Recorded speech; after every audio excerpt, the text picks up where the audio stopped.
ব্যবসা করতো, ওই আজিমুন্নুর সাওয়াল এগুলো কিনতো।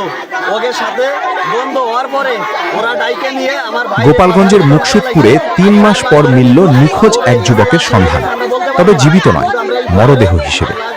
আজ দুপুরে উপজেলার পূর্ব ভাকুড়ি গ্রামের একটি পুকুর থেকে তৌহিদুল ইসলাম মোল্লা নামের ওই যুবকের গলিত মরদেহ উদ্ধার করা হয়েছে।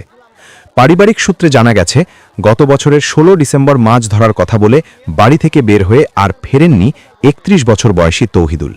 অনেক খোঁজাখুঁজির পর কোনো হদিস না পেয়ে পরিবার থেকে থানায় সাধারণ ডায়েরিও করা হয়েছিল।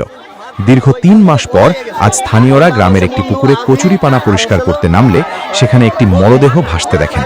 পরে পুলিশ ও পরিবারের সদস্যরা গিয়ে তৌহিদুলের মরদেহ শনাক্ত করেন।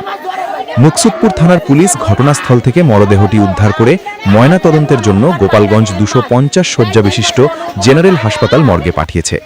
এটি সাধারণ দুর্ঘটনা নাকি পরিকল্পিত হত্যাকাণ্ড, তা নিয়ে এলাকায় চাঞ্চল্যের সৃষ্টি হয়েছে। পুলিশ জানিয়েছে, ময়নাতদন্তের প্রতিবেদন হাতে পেলেই মৃত্যুর প্রকৃত কারণ নিশ্চিত হওয়া যাবে এবং সেই অনুযায়ী পরবর্তী আইনি ব্যবস্থা গ্রহণ করা হবে। তৌহিদুলের অকাল মৃত্যুতে তার পরিবার ও এলাকায় শোকের ছায়া নেমে এসেছে।